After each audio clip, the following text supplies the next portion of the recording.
I'm going to be speaking about some recent work with two fantastic collaborators. One is Tom Berrett, who was my former PhD student and postdoc and is now a lecturer, I think they call it assistant professor actually, at University of Warwick. And the other is Yannis Kontigiannis, who recently moved from the engineering department in Cambridge to the Stats Lab. The two papers I'll speak about, the first one was joint with both of them and was a long and technical paper. And you might be relieved to hear that I'm not going to spend very long talking about that one. I'm actually going to speak about a much simpler paper that I wrote just with Tom, but that we actually wrote second. So you'll be pleased to hear, in fact, that what I'm speaking about today will really be very simple. Everyone will understand it. Certainly the first 3/4 or 4/5 of the talk is really going to be very easy. You might think it's rather noddy, in fact, but hopefully there'll be some interesting things we can discuss. So in fact, it's something that's actually being taught to undergraduates now. It seems to have been picked up quite well. So I should say, certainly not everywhere taught to undergraduates. So taught at, let's say, 10 or 12 universities, something like that. Okay, so I want to kind of return to a very classical problem of discrete independence testing. So the setting is we are going to suppose we observe independent copies of a pair XY, where both X and Y are discrete random variables. So capital X takes the value little xi with property qi, and capital Y takes the value little yj with property rj. And so if we've got our n copies of this pair xy, which we write as x1, y1 up to xn, yn, we can summarize our data in a contingency table with capital I rows and capital J columns, and where in the little ijth entry, we write Oij for the observed number of data pairs equal to xi, yj. So a kind of classical example might look something like this. This is a data set that I'll call the marital status data. It looks at 300 people and their marital status and their level of education. And you may be interested in testing whether or not these two variables are independent. So the classical way of doing this would be using Pearson's chi-squared test. So let me just describe this. So if we write Pij for the joint probability that capital X is equal to little xi and that capital Y is equal to little yj, so that's the probability an observation falls in the ijth cell, then we know that X and Y are independent if and only if this joint probability, the Pij, is equal to the product of the marginal probabilities, that's qi times rj, and that has to hold for every I and j. So in relatively standard notation, I'll write OI plus for the number of observations in the ith row and O plus j for the number in the jth column. And then the classical formula, Pearson's chi-squared statistic, is found by adding up over all the entries of the table, the square of the difference between the observed number in the ijth cell and what's often called the expected number in that cell, and then we divide through by the expected number. So I don't really like the term the expected number because it suggests that this is a non-random quantity, whereas when we look at this Eij, we see it's the product of the number of observations in the ith row and the number in the jth column and divided by n, and that's clearly a random quantity. So I'd probably call it something like a fitted value under the null hypothesis or something like that. So this is Pearson, of course, who founded the department in UCL. I think maybe I won't say too much more about its history. You've probably had quite a lot of that recently. Okay, so for an approximate test of size alpha, we compare the chi-squared statistic to the 1 minus alpha level quantile of the chi-squared distribution, where the number of degrees of freedom is given by the product of the number of rows minus 1 and the number of columns minus 1. So it's interesting that Pearson actually originally got the number of degrees of freedom wrong, and it took Fisher quite a number of years later to come along and explain why you lost degrees of freedom when you estimated parameters. Good. Okay, so everyone is very familiar with this, I hope. And if we compute this statistic on the marital status data, we find a chi-squared statistic of 23.6. So under the null hypothesis, because we've got 20 cells, we should be comparing 4x5 table.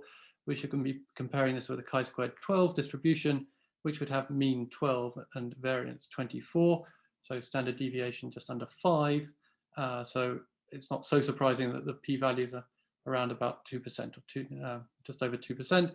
So we'd reject the null hypothesis if at the 1% level, sorry, at the 5% level, but not at the 1% level, for instance.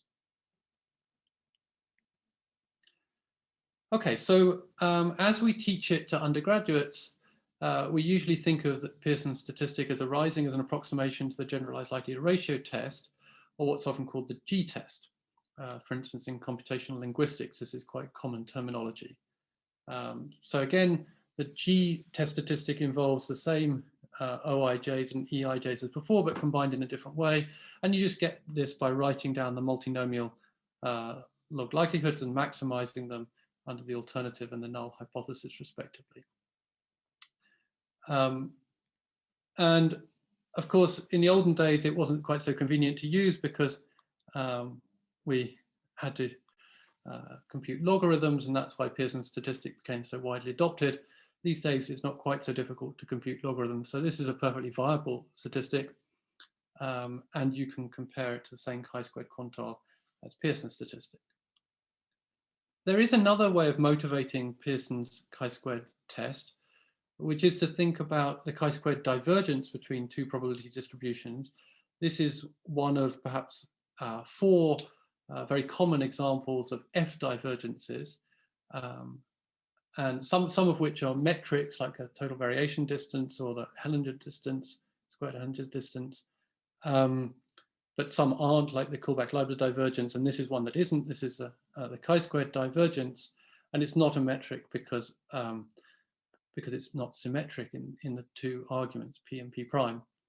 But you can think of the statistic as trying to estimate the chi-squared divergence between the joint distribution P and the product P prime of the marginal distributions. Good. Okay, so I want to discuss what I regard as 3 drawbacks of Pearson's test. And I'll make some claims now, and I'll try and substantiate them as we go on through the talk.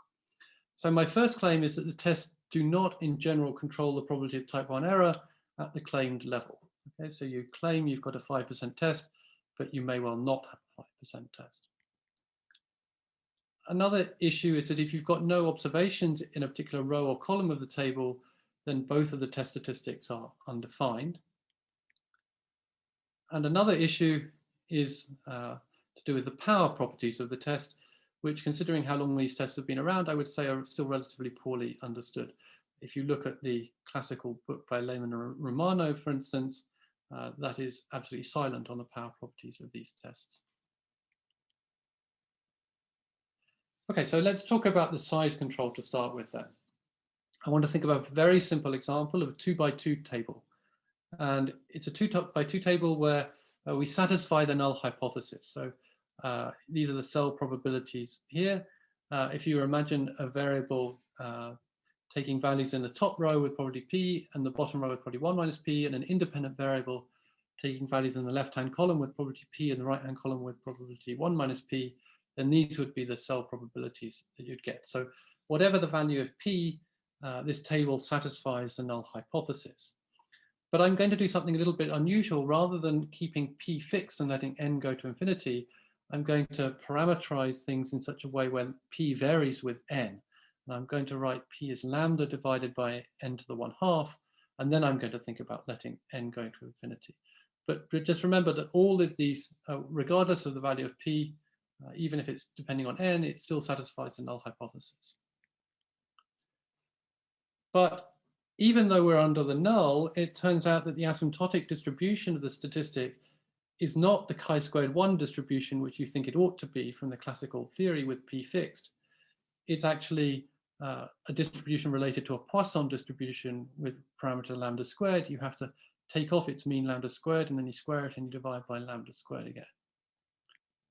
So that's definitely not the chi-squared 1 distribution. So in this asymptotic limit, in the large sample limit, you're not getting the right asymptotic distribution. And in fact, this is what you find for the type 1 error probability. So on the left, we were aiming for a 5% test, but you see that you get these much more kind of funky plots where the type 1 error probability can be either below or above your claimed level, depending on the value of lambda. And these kind of jumps are being caused by the discreteness of the Poisson distribution. And on the right, it's kind of even more serious in that you're aiming for a test of size 1% now. And what you're finding is that, let's say in the worst case, you could actually have a test even in an arbitrarily large sample size whose real size was more than 10 times worse. Okay, so this is just a simple 2x2 table. I could definitely make the numbers much more extreme if I went to larger tables. And that's somehow a bit of a disaster as far as I'm concerned for Pearson's test. What about working with the G-test? Well, unfortunately, that doesn't help either. You still don't get an asymptotic chi-squared 1 distribution in this example. You actually get a different asymptotic distribution, which is interesting. It's marginally more complicated than the one before. But again, you get some quite wild plots of these type 1 error probabilities, and you can be lucky or unlucky depending on the value of lambda. So for instance, you might ask, what's this big spike doing here? Well, if you look at this function of the as a function of z, this is a convex function of z. It decreases to start with, and then it increases again. And so when lambda's small, the only way I'd reject the null hypothesis is for large values of z. But it turns out that when I get up to this critical level here, this is just the level where I'd start to reject the null hypothesis if I saw z equals 0. And this is the level where I'd reject the null hypothesis with z equals 1. So again, if I go back to the previous plot, there are actually similar effects going on here. And if you look extremely carefully, you can see a tiny one just around here, which is basically caused by the same thing. But it's much more obvious in the G-test case. So these tests just don't control the size at the level you claim. And of course, the issue is really to do with small cell counts, because I parameterize things in a way where in this top left cell, the cell probability is p squared or lambda squared over n. So if I've got n observations in total, I expect to see a constant number, roughly lambda squared, observations in this cell. And because that's not diverging, that's what's kind of messing up my asymptotic limit here. And it's known that small cell counts cause problems for Pearson's statistic. And that's led people who write elementary statistics textbooks to come up with what I'd say were sort of sensible but ad hoc recommendations for when it's safe to apply the test. So here's one from a book by Sullivan III, who writes that the statistic approximately follows a chi-squared distribution, provided that all expected frequencies are greater than or equal to 1, and no more than 20% of them are less than 5. And here's another book by Alan Agresti, a classical book on categorical data analysis, who says the chi-squared statistic has approximately a chi-squared distribution for large sample sizes. He acknowledges it's difficult to specify what large means, but having all the expected values, at least 5, is sufficient. So if we go back to our marital status data, it turns out that exactly 4 of the 20 cells have expected frequencies that are less than 5. So we're right on the borderline, in fact, just satisfy Sullivan III's criterion, but we don't satisfy Agresti's criterion. So these, you've got elementary statistics textbooks that are contradictory in their advice for when it's safe to apply Pearson's test. Let's see another way of understanding what's going on here. If I write curly P for the set of all possible distributions on 2x2 tables that satisfy the null hypothesis of independence, and I write C alpha for the 1 minus alpha level quantile of the chi-squared 1 distribution, then what we know from the classical theory of generalized likelihood ratio tests, Pearson's test, is that for each fixed P in my set curly P, the probability I reject the null hypothesis, in other words, the probability that my chi-squared statistic exceeds the critical value C alpha, converges to alpha as n goes to infinity. That's good. But the issue is that this convergence isn't uniform over the class curly P. So as soon as I take a supremum over P belonging to the class curly P of the absolute difference between the left-hand side and the right-hand side, that doesn't go to 0. And it's exactly that property that means that for each sample size n, I can find a distribution Pn for which the type 1 error probability, the probability I reject the null hypothesis when it's true, and when the true distribution is Pn, doesn't approach alpha as n increases. Okay, let me move on to the second of the drawbacks that I mentioned for Pearson's test and the G-test, which is that if you've got no observations in a particular row or column of the table, then the test statistics are undefined because the EIJs are 0. So what would you do if you're in that situation? Well, you're just going to remove that row or column of the table and pretend that you never could have seen any observations falling into that row or column. So for instance, if it were the last row, the capital Ith row, in which you saw no observations, the issue would come if at the population level you could have seen observations, there was a positive probability that you would have seen observations in that row, then of course the test that you're doing is only that the joint probabilities Pij are equal to Qi times Rj for rows 1 to I minus 1, not all the way to j, but only up to, not all the way to I, but only up to I minus 1 and all j. And that is just not sufficient to verify that x and y are independent. Okay, so that's another issue. So I want to now, before I talk about the third drawback in more detail, I want to try to introduce our alternative proposal. And it's based on what I think is a better measure of dependence in this context. So really the drawback of the chi-squared divergence is that when the EIJs are small, the test statistic is unstable to small perturbations of the observed table.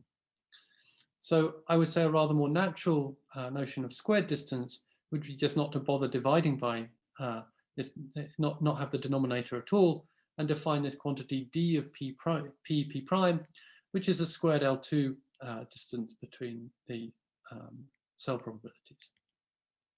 So I'm really interested in the case where the p prime is the product of the marginal distributions, and that means that I can define a notion of dependence, a measure of dependence in my contingency table, just by summing up over all the entries of the table of the square of the difference between the joint cell probability Pij and the product of the marginal probabilities Qi times Rj. And now we still have the property that D0 if and only if your null hypothesis of independence is satisfied, but we also have the nice property that it's symmetric in the P and the P prime here. So our new test is going to be based on the idea of trying to estimate D. And so let's just suppose for simplicity that my X variable can take values 1 up to capital I, my Y values can take go from 1 to capital J. That's only for convenience, it's not important at all. And I'm going to define a function which might seem a little bit like a rabbit out of a hat at the moment. I'll try and motivate it in just a moment. So this function this function h is a function of 4 pairs of observations that go into my table. That's the first 4 observations that go into my table. And it involves these indicator functions. So this 1, for instance, this function here is 1 if x1 is I and y1 is j, and it's 0 otherwise. So why is this an interesting function to define in this context? It's because if I put in random arguments and then I take an expected value here, then what happens, I can take the expectation inside the sum and the expectation of the indicator functions of probabilities. So I just end up looking at the probability that x1 is I and y1 is j, but that gives me a Pij. And this indicator function is independent of this indicator function because the index 1 is different from the 2 here. And so I get another factor of Pij, and that gives me a Pij squared. And if I move on to this term here, I've got twice. Well, this is giving me another Pij. This is independent because it involves x2. That gives me a Qi. And this involves y3. And so that gives me an Rj. And then when I put all of these 4 indicator functions together, that gives me a Qi squared times an Rj squared. And I can very easily simplify this expression, and it gives me exactly back the D, my measure of dependence that I was interested in. So what we conclude from this is that if I apply this function h to the first 4 observations in my table, then I get an unbiased estimator of D.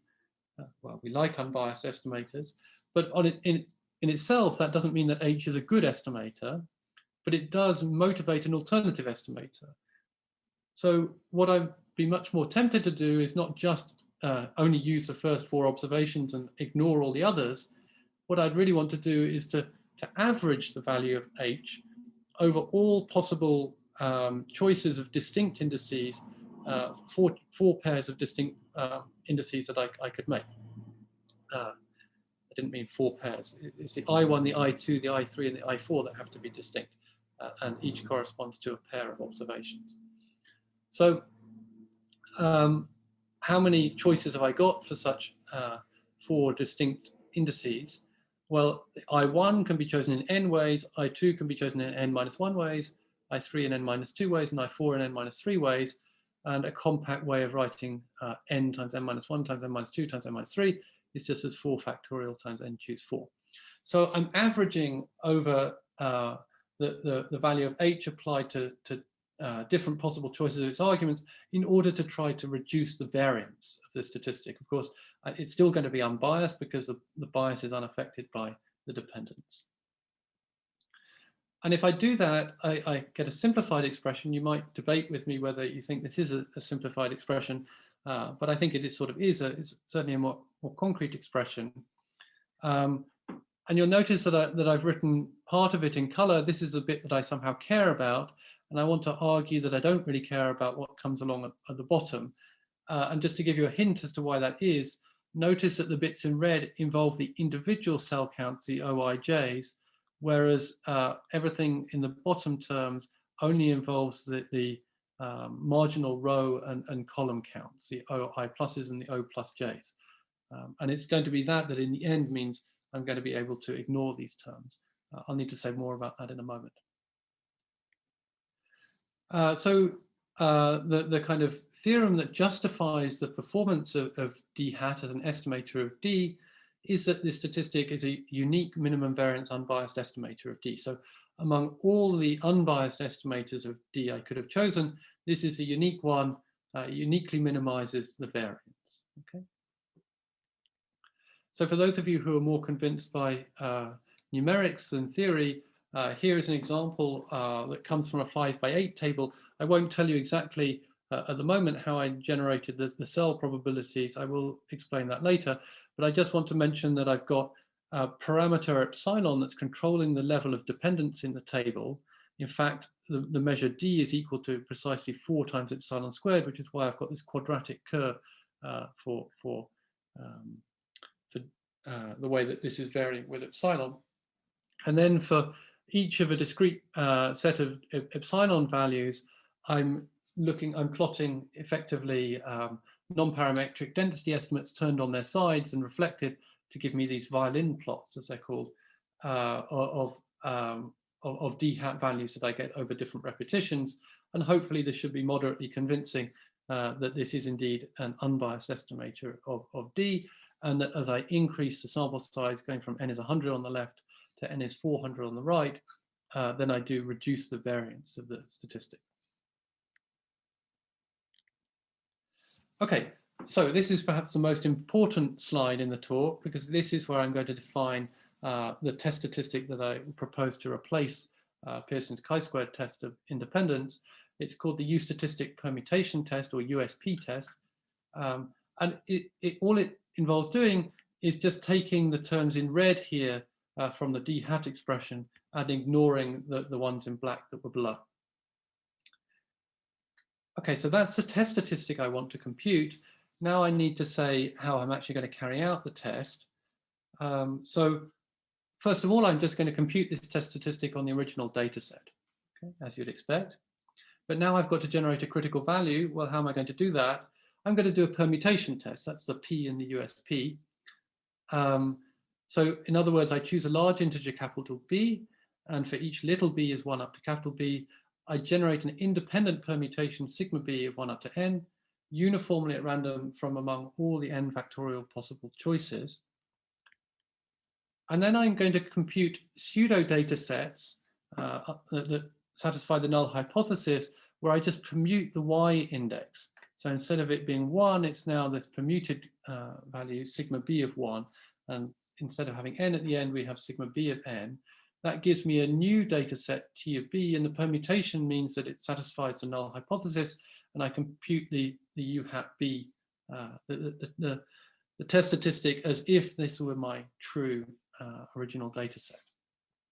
I should say that to do this in practice, I don't need, this would be a very slow thing to do in practice, and this is not how we actually go about it. You don't need to do it like this. You can use an algorithm called Patefield's algorithm. It's about 40 years old, and a function called R2D table in R to sample from the possible contingency tables that you could get under this permutation scheme. So you don't need to go back to the original data. You can just work on the cell counts within the table, which is very fast and very convenient. And then finally, I'm just going to reject the null hypothesis if the test statistic I computed on the original data set is at least the alpha into b+1's largest of the b+1 test statistics that I obtain from the original test statistic and these capital B statistics computed on the permuted data sets. And I'll break ties at random. Okay, so this is in effect a standard permutation test to generate the critical value. Why does it work? Well, just remember that the row and column totals are identical for the permuted data sets as for the original data sets. And what that means is that the rank of my genuine test statistic U hat among these b+1 statistics is exactly the same as if I computed the rank of d hat among the corresponding quantities d hat 1 up to d hat b. Okay, because I'm just adding the same quantities on to all of these statistics. It doesn't change the rank. And moreover, the key observation for all permutation tests is that under the null hypothesis, these b+1 test statistics are exchangeable. And that means that the rank, so exchangeability just means that the joint distribution is invariant to permutation. And so the rank of the original test statistic is uniform, discrete uniform on 1 up to b+1. And it's that guarantees that the USP test has got exact size alpha. So we don't have to worry about any kind of asymptotics or anything like that. We've got no conditions on having no zero counts or no small counts or anything like that. The test just always has exact size alpha. So we've certainly fixed 2 of the issues. Let's think about the power of the test then. So here's a theorem we can prove about the power of the USP test. If you give me any epsilon greater than 0, I can find a large C that depends only on epsilon, that's positive, such that for any joint distribution P that's got enough dependence in the sense that this measure capital D is at least C over N, then I can make the sum of the 2 error probabilities for the USP test smaller than epsilon. Okay. And then this is complemented by a kind of optimality statement that compares this with any other test. Again, if you give me any epsilon greater than 0 and you give me any other test, then I can find a very small c, depending again only on epsilon, and a joint distribution P that's got dependence,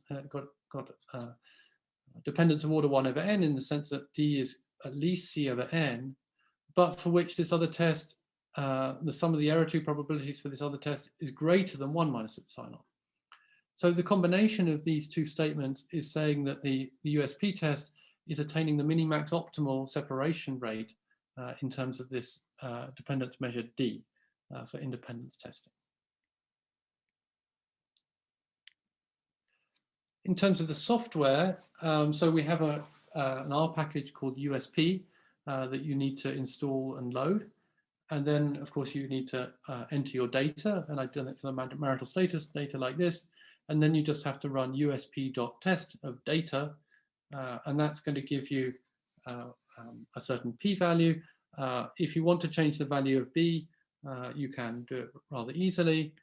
when we run this on the Marital data, we get a p-value of 0.001. So we would reject the null hypothesis even at the 1% level, whereas the g-test p-value is much more similar to Pearson's chi-squared test. It gives you only 0.0205. Okay, so I want to present some numerical results. And so let's think about how we can kind of explore this space of how well tests are doing. We know that we've got exact size for the USP test. So we're interested really in power curves. Of course, there are many possible departures from independence that you might consider. And one way of sort of partitioning the space is to think about whether the departures are sparse or dense. And what I mean by that is it only in a relatively small proportion of the cells that I'm really seeing departures from a good fitting joint distribution, or is it really in kind of all of the cells that I'm departing?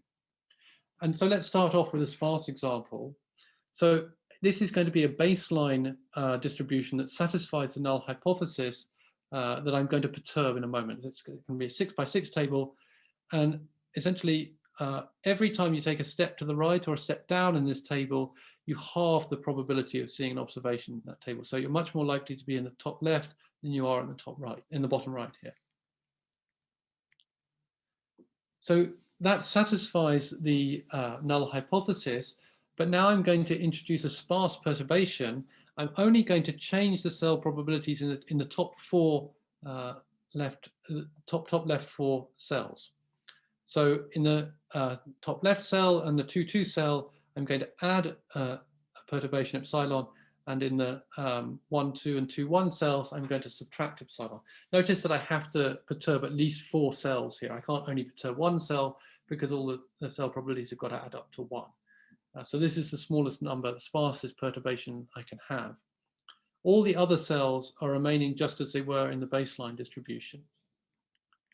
And so again, it's not that difficult to see that because I'm perturbing by epsilon in 4 cells and I've got to square these differences, that the dependence measure is 4 times epsilon squared. And it was actually an example almost of this type, but for different choices of I and j that I generated those violin plots earlier. So I think I was 5 and j was 8 in those examples. Here we're doing a 6x6 one. So here are the power curves that I think I find really very striking, that compare the USP test with 2 different versions of Pearson's test and 2 different versions of the G-test. So far I've only talked about one version of Pearson's test where you compare the test statistic with the chi-squared quantile. And that's given by the blue curve here. But what you see from the left-hand data point here is that this is just not controlling the type 1 error probability at the desired level. You've got no dependence in this table. You should be down at 5% down here, but you're not. In effect, you're cheating. You're being too liberal with the test. And so what you can do is just do a permutation version of Pearson's test. That restores the size to be the exact right quantity, just as it does for the USP test. And that's the power curve, is the red curve. But you can see that you pay a price in terms of the power for actually being a kind of genuine 5% test here. And the difference in power is really very striking. I mean, if epsilon is about 0.05, then I've got something like a 75% power for the USP test, and something like a 15% power for Pearson's test when it's correctly calibrated. What happens with the G-test? Well, there is the magenta or purple curve that's comparing with the chi-squared quantile. And here you see it's actually rather conservative. You were after a 5% test, but actually the real size was considerably less than that. Again, you can fix that by using a permutation test that gives you the green curve. But again, there's pretty substantial differences in power between the USP test and the G-test here.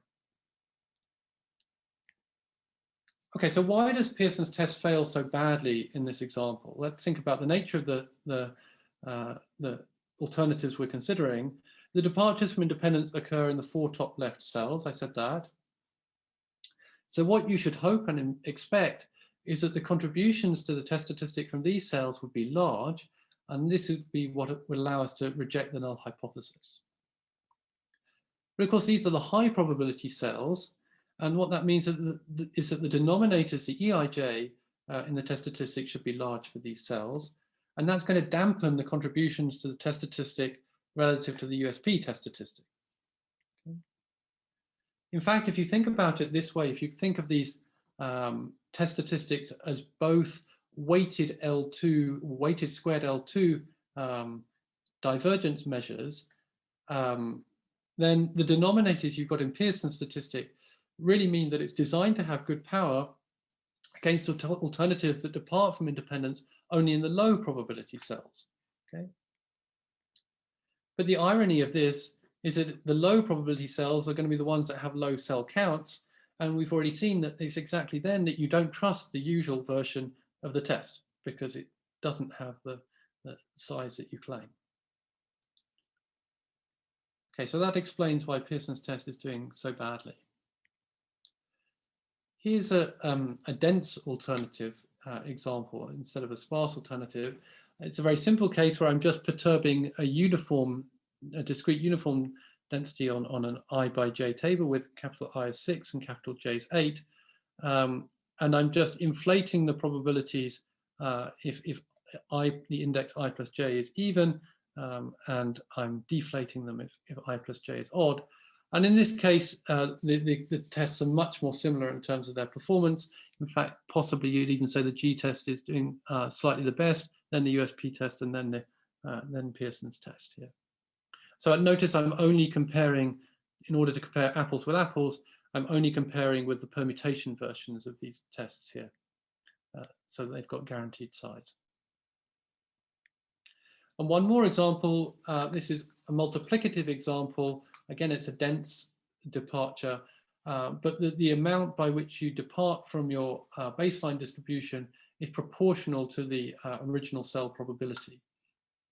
And again, in this case, it's a USP test that has the best power of the three tests.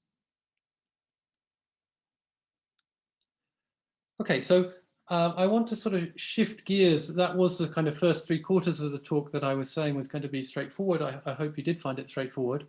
I want to shift gears for the last 10 minutes or so of the talk and think about a much more abstract framework or to show how the USP test actually allows us to test independence for continuous data or even functional data. So it really in very general settings. In fact, even the first sentence is giving you a bit of a hint at the level of abstraction that the spaces we're going to be considering our data taking values in are going to be separable sigma finite measure spaces. So then the set of square integrable functions with respect to these base measures mu x and mu y are separable Hilbert spaces. And that means that they have orthonormal bases, countable orthonormal bases. And if I write mu for the product measure, the set of square integrable functions with respect to mu is also a separable Hilbert space, and it's also got a countable orthonormal basis where I obtain the elements by taking the products of the corresponding marginal elements. Okay, I'm going to think about a set of densities that are square integrable with respect to the base measure mu. So if this is a finite measure, then that's just a set of all densities. And if you give me such a density, I can think about the corresponding marginal densities where you integrate out variables in the obvious way. Yeah, and okay, so I'm actually going to further restrict the set of densities I consider, so to insist that the marginal densities are also square integrable, though as I say, if the base measures are finite measures, then that's no restriction at all. Okay, so the nice thing about working in this Hilbert space framework is we have a kind of projection theory. We can project densities onto these basis functions to give us coefficients, and the Aij is the sort of joint coefficient that you obtain by projecting f onto the ijth element of the joint basis function. And then you've got a corresponding ai dot and an a dot j when you project the marginal densities. And then you can recover these joint and marginal densities as linear combinations of the basis functions. And so in this Hilbert space setting, a very natural measure of dependence that specializes to the one that I defined before is to integrate the square of the difference between the joint density and the product of the marginal densities with respect to the product measure. And a really attractive feature of this measure is that it's got an alternative representation. By Parseval's theorem, I can write that as a sum of the squares of the differences between the corresponding coefficients. And this is the difference between the joint coefficient and the corresponding product of the marginal coefficients. So we have a result that I won't state formally because it's a little bit technical, but it turns out that in infinite dimensional problems, that is where the cardinality of either I or j is infinite, if you've got probability measures as base measures, then no valid test of independence can have uniformly non-trivial power against alternatives that only give me separation from the null in terms of this measure d. So at least when the lower bound rho is sufficiently small, it's impossible to find tests that have uniformly non-trivial power. And so we need some more structure in the problem in order to make progress. And we're going to impose that structure through a sort of Sobolev smoothness condition, which involves defining an array of coefficients theta and weighting the square differences between these coefficients according to this measure theta, this array theta. So then the set of alternatives that we're ultimately going to consider is a set of square integral densities that have separation in terms of this key dependence measure d, but which are sufficiently smooth as well, in the sense that this Sobolev measure of smoothness is at most r squared. And I'm also going to insist that the densities are bounded, which is a kind of weak restriction. I want to make sense of what we of the minimax separation rate. So I'll write curly p0 for the set of all distributions on curly x cross y of pairs xy that are independent. And then I can write psi of alpha for the set of all valid size alpha tests. And what I mean by that is that these are tests for which the supremum over this null hypothesis space, this is not assuming anything about densities here, the supremum of the probability I reject the null hypothesis is at most alpha.